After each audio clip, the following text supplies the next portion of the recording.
What if Padme never went to Mustafar? How would that change things? Let's find out. So in this timeline, everything would be the same as it was in the original timeline until Anakin goes to Padme's apartment after killing all the Jedi within the temple. In this timeline, when he finds her, Anakin won't tell Padme where he is headed. He will simply tell her that the Chancellor is sending him on a very important mission in the Outer Rim and then promptly leave to Mustafar. And because of this, later, when Obi-Wan goes to Padme asking her where Anakin went, she wouldn't be lying when she tells Obi-Wan that she does not know. And following this, understanding the emotional tether that binds Anakin and Padme, Obi-Wan naturally concludes that Anakin will inevitably return to Padme from wherever he's gone to. And knowing this, Obi-Wan decides to keep a discreet watch over Padme's apartment. Anakin's deep love for Padme is one of the few predictable aspects of his behavior in these tumultuous times. This was the reasoning behind Obi-Wan's plan. Meanwhile, Anakin's mission on Mustafar unfolds with grim efficiency.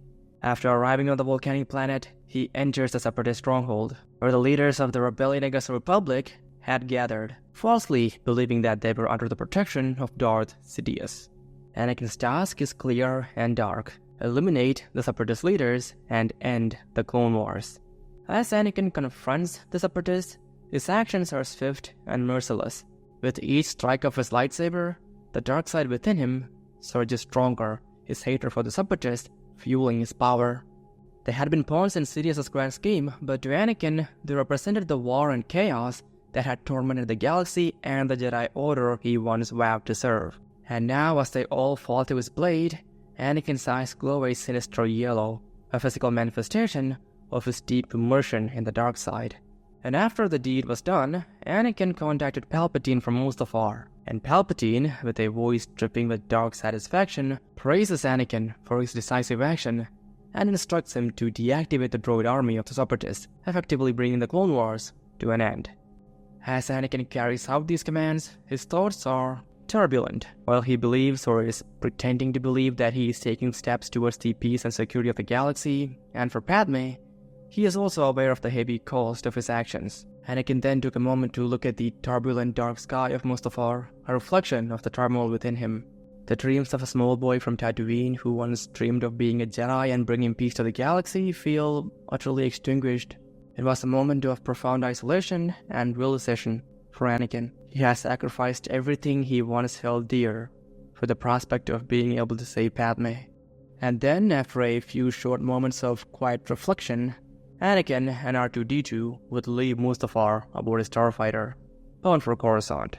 Unbeknownst to Anakin, however, Obi-Wan Kenobi is already on Coruscant, stationed discreetly near Senator Amidala's residence. Obi-Wan's thoughts, as he is waiting for Anakin, are a complex weave of duty, sorrow, and an unwavering commitment to the Jedi Order. This is more than a mission, Obi-Wan muses, feeling the weight of the galaxy's fate on his shoulders. And then, as Anakin's starfighter enters the atmosphere of Coruscant, Obi-Wan senses his approach. The Force, ever present, whispers of an impending confrontation to Obi-Wan, and in response, Obi-Wan steels himself, knowing that the coming encounter may well be the culmination of a long and painful journey for both master and apprentice. As for Anakin, soon after entering Coruscant's atmosphere, he will land his starfighter near Padme's apartment, his heart racing with anticipation and dread. As he disembarks, R2-D2 in tow, the first sight of Padme's residence brings a fleeting sense of relief to Anakin. For a moment, all the darkness, the pain, and the turmoil seem to ebb away, replaced by a singular desire to see his wife, to ensure her safety, and to share with her the tumultuous journey he has endured.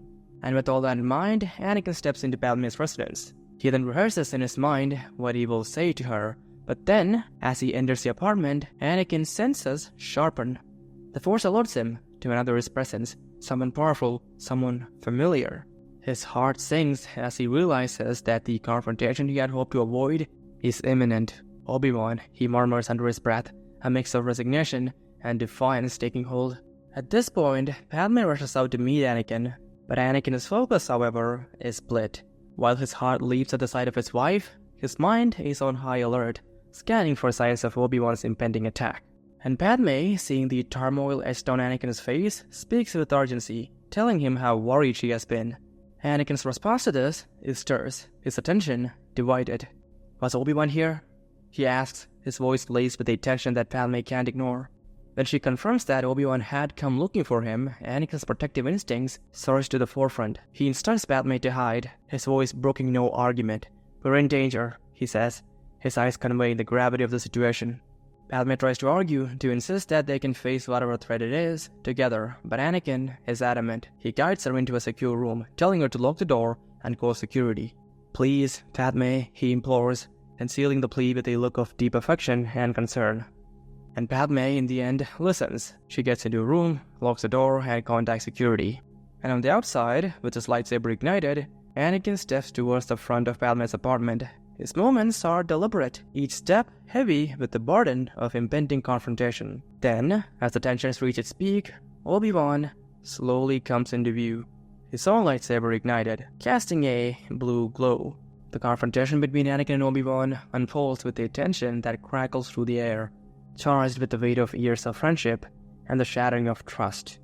As they face each other, lightsabers drawn, the inevitable clash of ideals become a prelude to physical combat. "Anakin, what have you done?" Obi-Wan asked. "I'll tell you what I did, Obi-Wan. I have brought peace, freedom, justice, and security to my new empire." Anakin's words are like daggers to Obi-Wan's heart. At this moment, Obi-Wan sees the depth of Anakin's fall, the complete surrender to the dark side, all as a result of his own failure as a master to Skywalker. Yet, Obi-Wan's resolve does not waver. He knows what must be done, though every fiber of his being recoils at the thought of striking down someone he had once considered a brother. "Your new empire? Anakin, please see reason. Palpatine has poisoned your mind. He is evil," Obi-Wan said. But Anakin's stance is unyielding, his eyes burning with a mix of conviction and anger. "You're too late, Obi-Wan. I saw through the lies of the Jedi. I do not fear the dark side as you do," Anakin responded. As for Obi-Wan, knowing time is short, with security likely on their way, Obi-Wan realizes that this might be his last chance to stop Anakin, to prevent further chaos and suffering. His voice, heavy with sorrow and duty, rings out in the tense air. "I will do what I must, Anakin. I will not let you destroy the galaxy," Obi-Wan says. Anakin's response to this is immediate. "You will try," he says. And then, with a powerful leap fueled by the dark side, Anakin launches himself at Obi-Wan, his lightsaber aimed with deadly intent. Obi-Wan, prepared yet heavy-hearted, meets Anakin's attack. Their blades clash, each strike a testament to their conflicting ideals and the tragedy of their divided paths. In the dim light of Padme's apartment, their silhouettes move with a grace and power that belie the heartbreak of their confrontation. Anakin, drawing on the dark side, channels his anger and pain into each strike. His style is aggressive, a variant of Form 5 Gemso, designed to overpower his opponent with brute strength and counterattacks.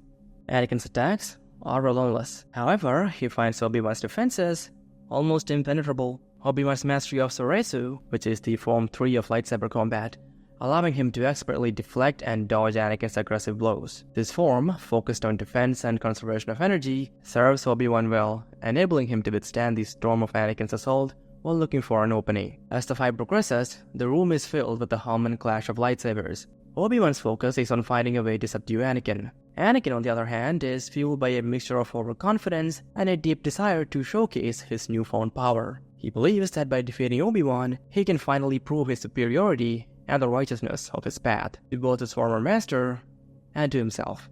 But despite Anakin's powerful attacks, Obi-Wan's defenses remain unbroken. But as the fight dragged on, Obi-Wan sensed the approach of clone troopers, their march echoing faintly in the Force. Realizing that time is running out, a sense of desperation takes hold. Anakin, sensing Obi-Wan's urgency, grows increasingly frustrated, his movements becoming more erratic.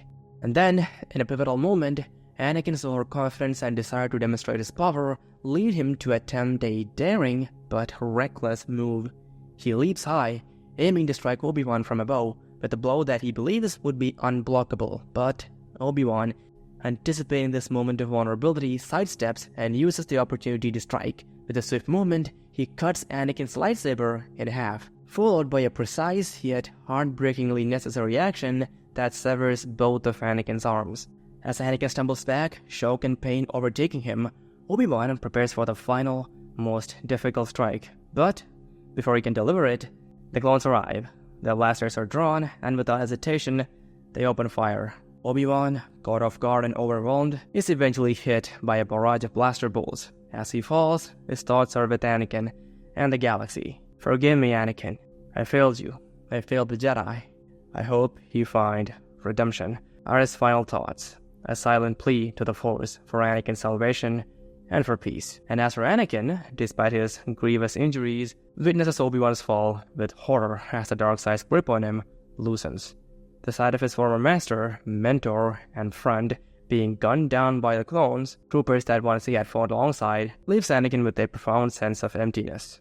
Anakin would also soon realize that, were it not for the clones, Obi-Wan would have killed him, proving to Anakin that he was not as powerful as he thought, and that he had underestimated Obi-Wan's power. Anyways, in the aftermath of these events, Anakin is taken to the Grand Republic Medical Facility for urgent medical care. Once there, Anakin is submerged in Bacta to heal his wounds so that he may be given cybernetic arms. And as this is happening, as Anakin is recuperating in Bacta, Padme Amidala, Anakin's wife, faces her own pivotal moment. Separate from Anakin during his procedure, Padme is rushed into a different section of the medical facility as she goes into labor. The stress of the recent events, coupled with the emotional turmoil of her relationship with Anakin, triggers the early arrival of their children.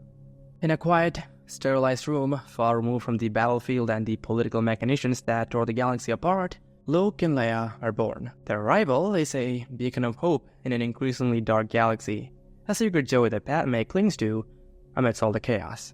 As Anakin's procedure is completed and his new cybernetic arms are activated, his first thoughts are not of the power they might grant him or the battles they could help him win. Instead, his mind races with concern for Padme. The moment he learns of her labor, he rushes to her hospital room, the fear of losing her, a fear that has driven so many of his actions recently, reaching its peak. Had his visions been realized? Anakin thought. But soon, Anakin finds Padme alive and well, a sight that brings a flood of relief so intense, it momentarily washes away the darkness that had begun to define him. The surprise of twins only amplifies his joy. As he gazes upon his wife and children, a profound sense of peace envelops Anakin. It was all worth it, he thought to himself. In this moment, Anakin dares to believe that a peaceful and secure future for them might actually be possible. His heart swells with love and a tentative hope. Perhaps this is the redemption he sought, not through power or control, but through the simple, pure love of his family. But for Padme, however, things were not that clear. While the birth of Luke and Leia fills her with joy, the shadow of the Republic's fall and the rise of the Empire looms large over this moment. She recognizes the cost of their current reality. The Republic she believed in, fought for, has been dismantled by Palpatine and Anakin to a small degree. Though she yearns to share in Anakin's optimism, her heart is heavy with the loss of the ideals she held dear. She cannot voice these thoughts though, not now, but they linger in the silence between her and Anakin. And Anakin, for all his newfound joy, senses the unspoken reservations in Padme. He knows that the galaxy they now inhabit is vastly different from the one Padme had worked to preserve. Yet, in this moment he chooses to focus on the present, on the love that remains unbroken despite the darkness that surrounds them. "We have a future now, Padme.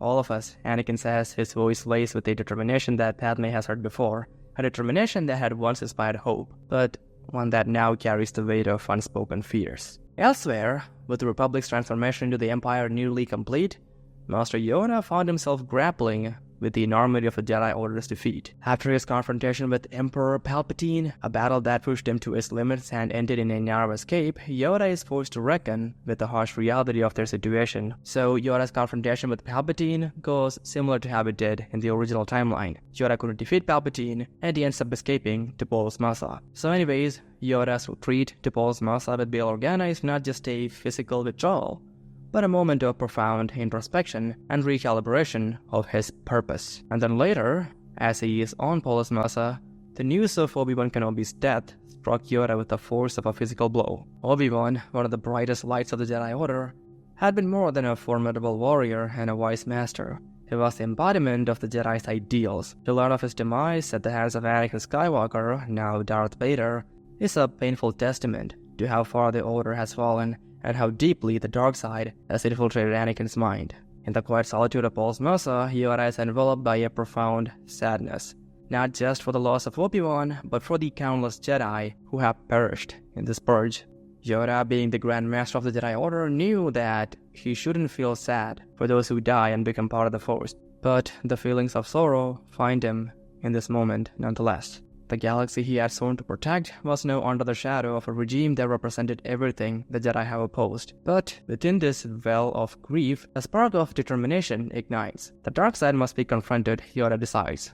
Yoda begins to see that his role, even in the face of such monumental loss, is not to retreat but to fight back. With the surviving Jedi scattered and in hiding, Yoda sets about the delicate task of reaching out to survivors with the help of Bail Organa. Yoda's strategy here is not one of immediate confrontation. He knows that to face Sidious and Vader prematurely would be to repeat the mistakes of the past. Instead, for the time being, Yoda decides to gather his forces and bide his time.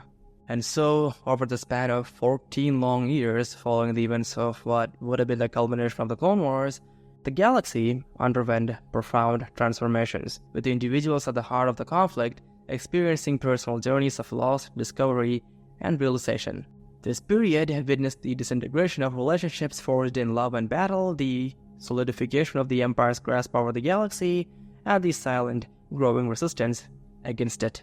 So now let's go over the fates of some of the key characters over these years in this timeline. So Padme Amidala and Anakin Skywalker, once united by an intense love, found themselves on increasingly divergent paths. In the years following the birth of Luke and Leia, Padme's commitment to her ideals and her role in the nascent rebellion against the Empire became all-consuming. She poured her energy into helping those oppressed by the Empire, leveraging her political acumen to undermine Palpatine's regime from the shadows. All of this left her with very little time for her children. For Padme, the well-being of the galaxy's citizens and the fight for democracy outweighed her personal joy, creating a chasm between her and Anakin. Anakin's opposition to Padme's political endeavors was not overt, but rooted in a fundamental shift in perspective. His experiences on Mustafar, his transformation to Darth Vader, Padme's survival, and the Jedi's betrayal as he saw it, left him disillusioned with the ideals of democracy and freedom. To Anakin, peace and order, achieved at any cost, were paramount, even if it meant supporting Palpatine's authoritarian rule. This was one of the reasons why Anakin didn't try to go against Palpatine, because Palpatine's manipulations was one reason, but the way Anakin saw it, because he followed what Palpatine said, his visions had been altered. And after Luke and Leia came into the picture, Anakin's ambitions of power waned, with Luke and Leia becoming his primary focus. But he was never again as close to Palpatine as he was before Order 66. And as for the Emperor himself, his grasp on Anakin only tightened with time. Representing himself as the only true ally Anakin had left, Palpatine ensured Vader's loyalty. Anakin, however, was acutely aware of Palpatine's manipulations and his role in orchestrating the Clone Wars. Yet, the prospect of challenging Palpatine seemed increasingly futile. Anakin's motivations had shifted. The birth of his children rekindled a desire for stability over power. The fear of losing Padme had been the catalyst for his fall. But with that relationship frayed, Anakin's ambitions further waned. All he cared for were his children at this point. Nothing else mattered to Anakin. And beyond that, the Emperor never spoke against any of Anakin's decisions in running the Empire, and even made Anakin his second-in-command. And so, Anakin never had the motivation, or the reasons really, to get rid of Palpatine in this timeline. And in addition to all this, Palpatine was old, and Anakin believed that Palpatine would die soon, and that he'd become the Emperor anyway. So, all he needed was patience, which was a skill Anakin had learned over the years, basically. And as for Luke and Leia, they grew up on the lush, tranquil world of Naboo, far removed from Coruscant and all of its problems. Their early years were filled with the beauty of the planet's landscape, from its vast lakes to its roiling plains. However, beneath this serene exterior, their lives were anything but ordinary. From a young age, Anakin Skywalker, their father, and second-in-command to the Emperor, introduced them to the ways of the Force. Training under Anakin's watchful eye, Luke and Leia quickly demonstrated their natural affinity for the Force, which wasn't surprising to Anakin, given his own abilities. Anakin's training was unorthodox, shaped by his own experiences and the path he had walked. And also, over the years, Luke and Leia found themselves gravitating more towards their father than their mother Padme. Padme's commitment to her duties as a senator and her clandestine activities in growing the rebellion against the Empire meant that her presence in their lives was sporadic at best. While she deeply loved her children, her battles in the Imperial Senate consumed much of Senator Amidala's time and energy. And so, as the years went by and the twins grew, so did their skills and understanding of the Force, and they also ended up becoming Anakin's fold, which in many ways, like I mentioned before, led to Anakin's diminishing ambitions for power within the Empire. And so, with Padme's distance and Palpatine's growing grip on the galaxy of little concern to him, Anakin's aspirations narrowed to the well-being of his children. And now, let's explore what Master Yoda would have been up to this entire time. So over the 14 years following the fall of the Republic and the rise of the Empire, Yoda, operating from the shadows and using a network of contacts primarily orchestrated by Bail Organa, embarked on a critical mission. Yoda and Bail worked tirelessly to contact surviving Jedi and Force-sensitive younglings, creating a hidden coalition against the tyranny of the Empire. Among Yoda's earliest and most significant recruits was Ahsoka Tano, whose whereabouts Bail Organa was aware of, due to them staying in touch after Order 66. The decision of Ahsoka to align with Yoda was fraught with emotional turmoil. Yoda had to convince her that Anakin, as she had known him, was lost to the dark side. Ahsoka struggled with this revelation, finding it hard to reconcile the mentor she once knew as the figure of Darth Vader. Yet, trusting in Yoda's wisdom, she set aside her personal feelings to focus on the larger fight against Darth Sidious and, heartbreakingly, her own master. And so, together, Yoda and Ahsoka, over the years, began the painstaking process of gathering forces. And so, over the years, they found several Jedi allies, which included the likes of Quinlan Vos, and even younglings powerful in the Force, especially Galen Merrick, who was the child of 2 Jedi.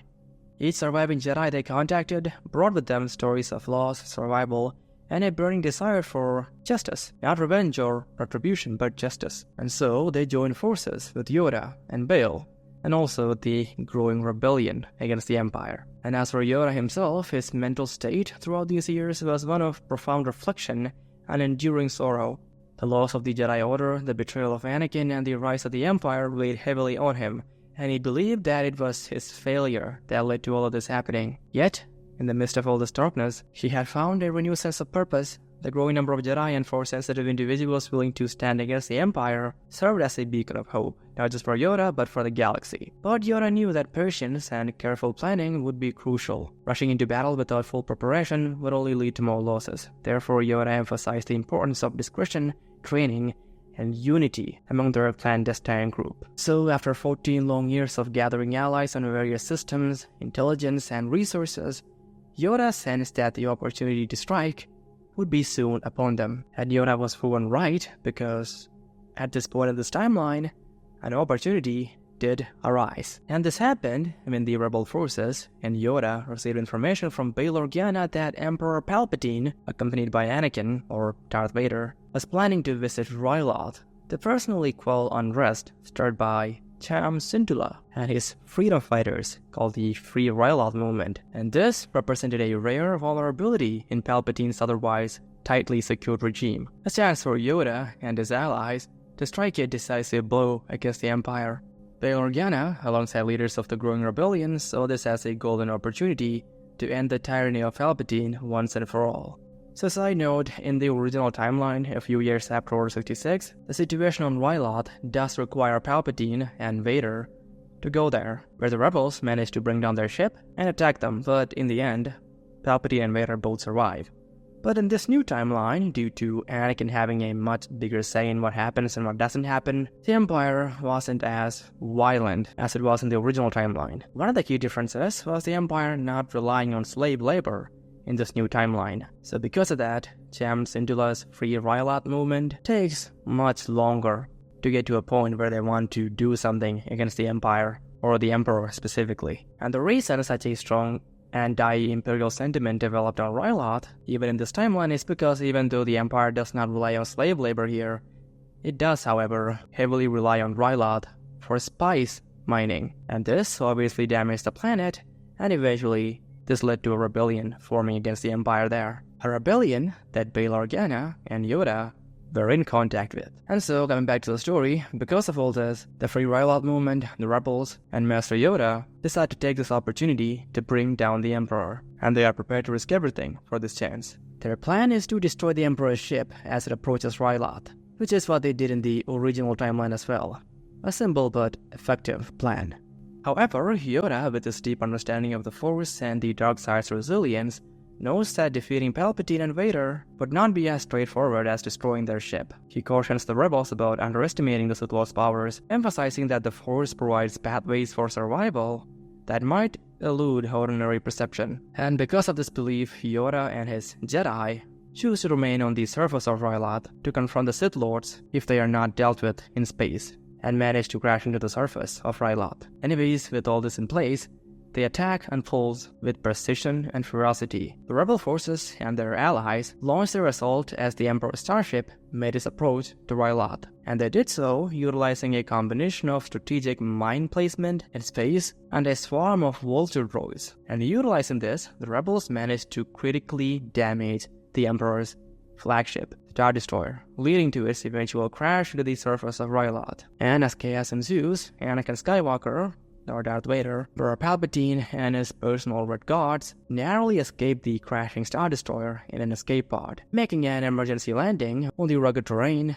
of Ryloth. And the rebels, monitoring the descent of the Emperor's escape pod, quickly relay its location back to their command. This information reaches Yoda as well, who, understanding the gravity of engaging Sith Lords directly, urges patience and caution. He warns the rebel forces to hold their position and avoid confronting Vader or Palpatine until he and his assembled group of Jedi can arrive to lead the engagement. However, driven by a combination of urgency and a desire for victory, the rebels decide to advance on the Sith Lord's location without waiting for Yoda's reinforcements. So side note, one of the reasons why the rebels wouldn't have much trust in Yoda's abilities is because there would be a sentiment among them that the reason why the Empire is in power is because the Jedi failed. So suffice to say, the rebels don't have a very high degree of trust towards Yoda. He was the leader of the Jedi Order at the time after all.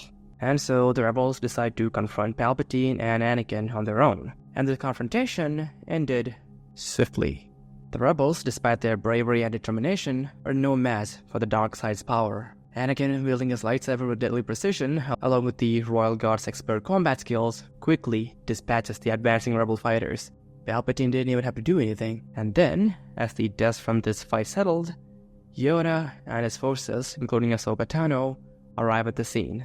The sight of the dispatched rebel forces only reinforces Yoda's initial caution, highlighting the cost of underestimating the Sith. And Anakin, sensing the arrival of Yoda and the Jedi, prepare for another confrontation. However, it's the presence of Ahsoka that catches him off guard, stirring memories of the past and the bond that they had once shared as master and apprentice. Ahsoka's gaze then meets Anakin's, a tumult of emotions playing across her face: regret, sorrow, and a resolve forged from years of conflict and loss. Yoda then steps forward, his presence a calming force amidst the tension. He addresses Vader and Palpatine. Palpatine merely sneers at Yoda, his confidence in the dark side unwavering, while Anakin's response is a silent, defiant ignition of his lightsaber, which by the way was no longer blue. Instead, it was a crimson blade created using the Kyber crystal from Anakin's own former saber, which Obi-Wan had destroyed. Anyways, before all of them could engage in battle, Ahsoka tries to speak with Anakin.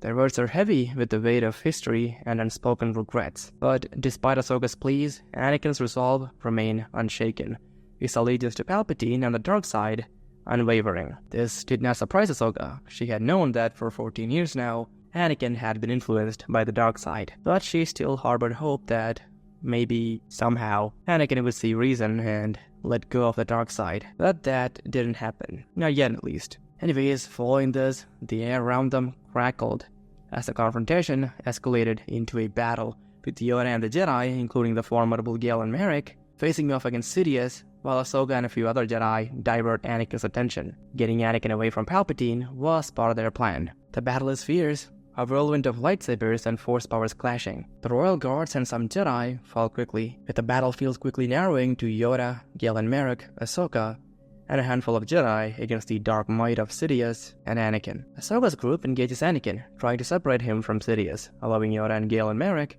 to concentrate on Sidious. Despite being outnumbered, Anakin's powers on the battlefield is evident as he dispatches the Jedi one by one until only Ahsoka stands before him. Their duel is intense, a heartbreaking dance between master and apprentice turned foes. And as they exchange blows, Ahsoka still tries to get through to Anakin, telling him that Palpatine has poisoned his mind and that she is trying to help him. So side note, one of the reasons why Ahsoka would be so forgiving of Anakin's actions would be because in the Clone Wars, Ahsoka was with Anakin when he became consumed by the dark side on Mortis. And while there she also saw him being turned back to the light side. And in addition to that, while on Mortis, she herself had been turned to the dark side by the sun. So point is, Ahsoka knows that when the dark side has a grip on someone, they're not really themselves. And beyond that, even in this timeline, Ahsoka would slightly blame herself for leaving Anakin, citing that as one of the reasons which allowed Palpatine to bring Anakin under the dark side's control. So all that combined, Ahsoka would feel the need to bring Anakin back to the light. But coming back to the story, as they're having this duel,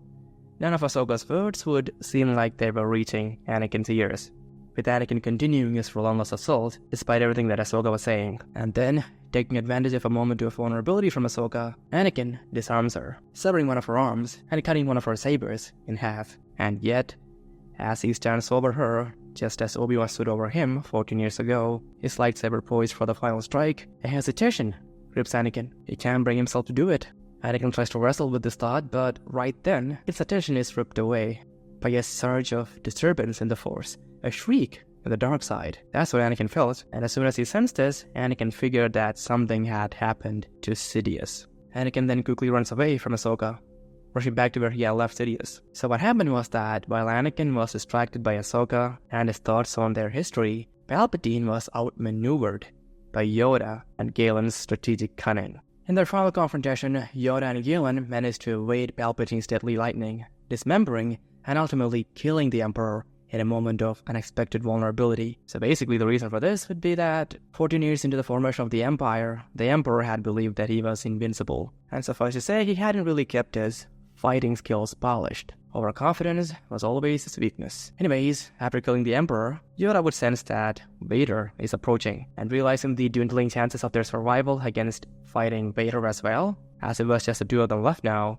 Yoda tells Galen that they need to leave, understanding that their fight against Vader will have to wait for another day. It's not that Yoda wanted to live longer, but if they allowed Vader to kill them now, then there would be no hope of anyone standing against Vader anytime soon. So Yoda realizes that he and Galen and Ahsoka, who Yoda could sense was still alive, needs to live on to, again, build their strength before going against Vader. And so Yoda and Galen then board a shuttle, fly over to where Ahsoka had been tracked to, and then proceed to leave the planet before more Imperial forces can arrive. And as this was happening, Anakin had arrived where Palpatine rested in pieces. Anakin's reaction to Palpatine's death is complex, marked by an unexpected indifference. The ties that bound him to the Sith Lord had been rooted in ambition and manipulation rather than loyalty, so Anakin did not really care much for Palpatine's safety. And at this moment, Anakin would hear a sound in the distance. He would look up and see a shuttle escaping in the distance.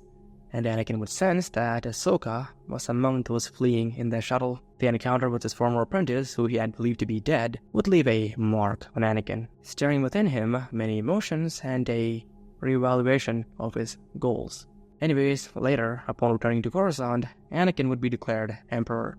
It was known throughout the galaxy that Anakin was second in command, so his ascension to Emperor would be accepted by pretty much everyone. And after attaining the power of the Emperor, Anakin would establish an Imperial Council, appointing Padme and others including Bail Organa to lead this council. This council's creation, designed to make decisions for the Empire, is a testament to Anakin's priorities. He cared little for ruling at this point in his life, and he knew that Padme wanted what was best for the citizens of the Empire. But Anakin did not delegate all his powers to the council, just most of them. Whatever decisions the council made would have required Emperor Skywalker's approval. But anyways, after having done this, Anakin would also order an investigation to uncover the identities and motives of those behind the attack on Palpatine. Yet his commitment to this pursuit wanes as his attention invariably returns to his children. Anakin reasons that Yoda and his allies, having expended their resources in the attack, pose no immediate further threat. But Emperor Skywalker did suspect that there could be those within his ranks even that somehow aided in this attack. Anakin did believe that Bail Organa and maybe even Padme may have been these individuals who may have lent a helping hand to the rebels and Yoda, but Anakin did not want to entertain that thought, because if it was proven, then that would mean Padme would have to bear the punishment for being a traitor, and Anakin did not want to do that to his children, so he turned a blind eye to that possibility essentially. And lastly, the encounter with Ahsoka Tano and Ryloth leaves a lingering impact on Anakin. The battle, their conversation, and the moment of hesitation before he could strike her down all contribute to Anakin's introspective journey. He finds himself yearning to find Ahsoka again, not out of a desire for confrontation, but perhaps to reconnect, to understand the divergent paths their lives had taken. This desire to seek out Ahsoka would be a consequence of Anakin's inner conflict, a struggle between his former identity as a Jedi and his current status as Emperor Skywalker. And also, another reason would be that at this point, Anakin has no one close to him. His children are still children. Him and Padme's relationship bore no resemblance to what it had been years ago. And basically, Anakin was lonely. And finding out that Ahsoka was alive gave him hope for a connection. Because even though he had achieved everything he wanted to achieve, being the most powerful person in the galaxy, Anakin still felt empty on the inside. And as for Palpatine in this timeline, even though he was killed by Yoda, it's very likely that by this point he has backup clones sitting on some distant world, so it's very likely that even though he was struck down and was left in pieces, he transferred his spirit onto a different body. But maybe he didn't. Maybe Project Necromancer had not achieved results by this point. But that would remain to be seen. Anyways, thanks for watching. If you enjoyed the video and if you feel like helping out the channel, do check out my Patreon if you have the time.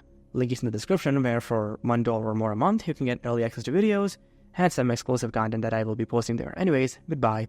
Stay hydrated.